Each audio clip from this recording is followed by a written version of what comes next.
So today we're going to talk about necks, and we're going to incorporate that down through the whole spine. The big thing with our bodies is that everything is connected, and one of the things that I try to get people working with is that idea of connection in the body and working other places besides where you've got the pain.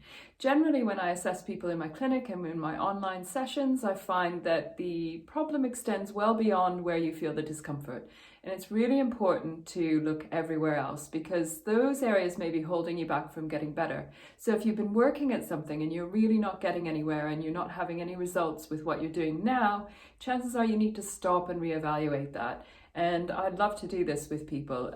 Even my own exercises, when I give them, we always reevaluate every single time. We tweak things, we change them just a little bit to make them really specific for you. Now, with necks, a lot of our work is in front of us and down. The tendency is that the head tends to go forward and the rib cage drops down. And this leads to something called forward head posture. Now, if I was on my side, ideally I want the center of my ear to line up with my shoulder, my hip, side of the knee, side of the ankle. The reality is that most of us are slightly here, so the head's drifting forward. Now, when the head's in that position, it's a pretty heavy part of the body. When you take your head forward by even sort of 10-15 degrees, the weight of the head is proportionally quite a lot more, and so it's a lot more for your neck muscles to hang on to.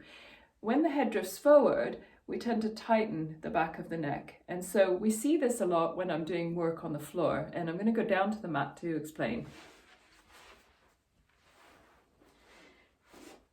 So when you have that forward head posture and you rest your head on the floor, if you've ever done any sort of mat work based classes, you sometimes will notice this, that you feel like your chin's poking upward and the back of the neck feels like there's quite a big hollow there.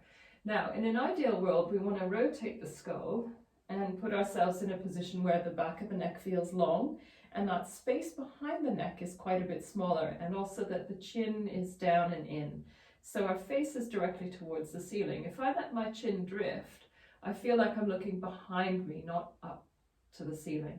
Now, we want to try and do this in a way that is easy for our body to take on board. So the first thing I'm going to do is just take the hands behind the head. Now, we're going to tuck the chin towards the chest, so we're getting into that chin tuck position and we're lengthening the back of the neck. So this is closing in the front, the back of the neck is opening, and we're going to lift the head up and just allow the hands to follow us there. Now, as you go back down, I want you to let the weight of the head rest into the hands and slowly lower yourself back into the mat. So tuck the chin in, roll the head and neck up, allow the hands to follow, and breathe in as you lower down.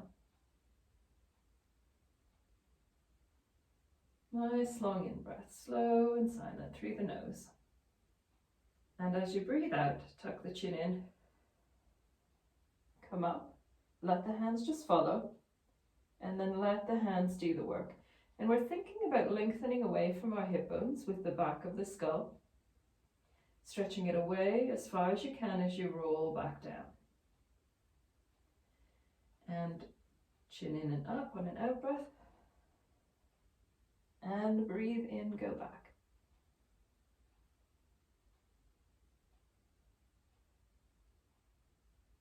And breathe out, curl up. Now we're going to finish after this one and rest the head down. So if we take our arms back down to the sides, that space behind our neck should feel like it's much flatter and that it is not anywhere near as open as it was before. We want to try and get the tension at the front and back of the neck to feel the same. So if you feel like you're slightly tense here with a bit of a chin tuck, just go into a bit of a nodding motion. So chin tuck and look just slightly behind you with your eyes. And try to settle in the middle. Now, from here, you should feel like things are relatively the same, front and back, and that's what we're aiming for, to get balance back in the body. Now, we're going to connect the neck with the rest of the spine. So I'm going to start with tilting the pelvis forwards, creating an arch in the lower back, and chin tuck. And then as you roll backwards to flatten the back, we release the chin tuck. And so now we're integrating the whole spine and getting it to do what it needs to do naturally all together.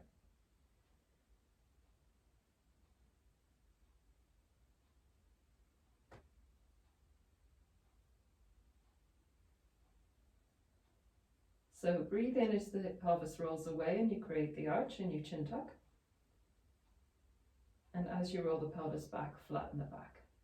Now all of this movement should be comfortable, and you want to start very small with the movement and gradually increase. And so if you start to feel like you've got a good grasp of the movement down at the pelvis, try and let the arms just relax at your sides. So breathe in, tilt the pelvis forward, chin tuck, and breathe out, flatten the back.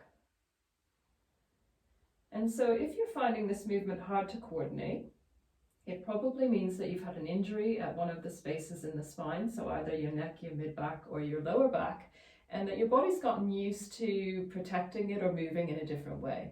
And so with practice, what you'll find is that this gets much better. So keep working at it, and I will see you soon. Remember to hit like, hit subscribe, and put your comments in. Ask for a request if you'd like to see something. Take care, guys.